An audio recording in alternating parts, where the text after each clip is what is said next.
Click করুন অ্যাপের bell আইকনে আর সাবস্ক্রাইব করুন এবিপি আনন্দ। সব সময় থাকুন খবরে। নমস্কার, দেখছেন এবিপি আনন্দ সাপ্তাহিক বাংলায়। আপনাদের সঙ্গে আমি স্বর্ণালী। সুশান্ত মৃত্যু তদন্তে ফের রিয়াকে তলব ইডির। কাল রিয়া ও তার বাবাকে তলব ইডির সূত্র মারফত এমনই খবর। টেলিফোনে এই মুহূর্তে আমাদের সঙ্গে রয়েছেন আমাদের প্রতিनिधि गणेश ठाकुर। गणेश, कल फिर से रिया को तलब किया है ईडी ने, क्या जानकारी मिल रहा है? जी बिल्कुल, देखिए अभी भी ईडी को जो सवालात हैं उनके मन में या उनको इन्वेस्टिगेशन में जो कुछ जानकारी चाहिए मनी ट्रेल, सुशांत के बैंक अकाउंट्स के बारे में या उनके प्रॉपर्टी के बारे में, वो अभी भी रिया से जवाब ठीक से नहीं मिले हैं। और जो जवाब मिले हैं उससे ईडी संतुष्ट नहीं है, सेटिस्फाइड नहीं है।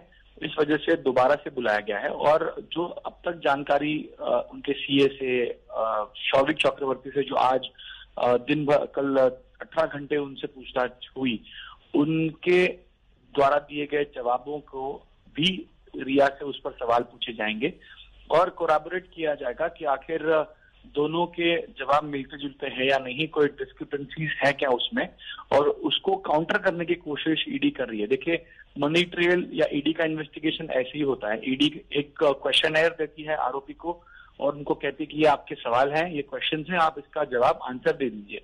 आंसर लेने के बाद इसका काउंटर क्वेश्चन होता है और जो उनसे रिलेटेड है, उस केस से रिलेटेड और जो लोग हैं उनसे जो जानकारी मिली है उस जानकारी के आधार पर भी पूछे जाते हैं। तो रिया से उनके 2 फ्लैट्स, 2 बैंक अकाउंट्स और कुछ पैसा ट्रांसफर हुआ है सुशांत सिंह राजपूत के अकाउंट से रिया के अकाउंट में। तो ये इन सभी सवालों के, इनको लेकर जो सवाल पूछे गए थे ईडी में, उनके जवाब जो है वो ठीक से रिया ने नहीं दिए हैं, उनमें इनकंसिस्टेंसी है। और भी कुछ सवालात हैं जो ईडी उनसे पूछना चाहते हैं, इसलिए उनको वापस बुलाया गया। और सिर्फ कल नहीं, इसके आगे भी बुलाया जाएगा, क्योंकि रिया ही इस पूरे मामले की मेन अक्यूज है। तो ऐसे में जो भी जानकारी आएगी उस पर उनसे सवाल जवाब किया जाएगा। तो अभी शौविक से मिले जवाबों पर सवाल रिया से करना बाकी है। उनके जो सीए ने जानकारी दी है और जो कुछ जानकारी रेट्स के थ्रू मिली है और अन्य सोर्सेस के थ्रू ईडी से मिली है, वो उसके बारे में रिया से उनको सवाल जवाब करना है।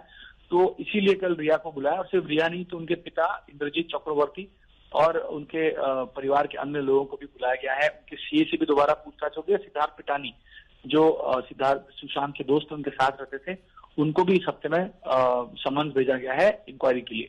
तो ऐसे अब ईडी मनी ट्रेल, बेनामी ट्रांजैक्शन हुए थे क्या, प्रॉपर्टीज कहाँ है, प्रॉपर्टीज ली कैसे, इनकम टैक्स रिटर्न जो आईटीआर है उनके बुक्स हैं उसमें सिर्फ 14 लाख की इनकम है, तो 14 लाख की इनकम में 1 करोड़ का घर उन्होंने कैसे लिया, ये सारे सवालात हैं, इनके जवाब लेने हैं। और इसीलिए रिया को दोबारा से पूछताछ के लिए बुलाया गया है और इंद्रजीत चक्रवर्ती को बुलाया गया, जो उनकी जगह के नाम पर शौविक, सुशांत और रिया की जो कंपनी थी वो रजिस्टर थी। तो उस बारे में उनसे पूछताछ करना अभी बाकी है, इसलिए उन्हें भी बुलाया गया है। शुक्रिया गणेश।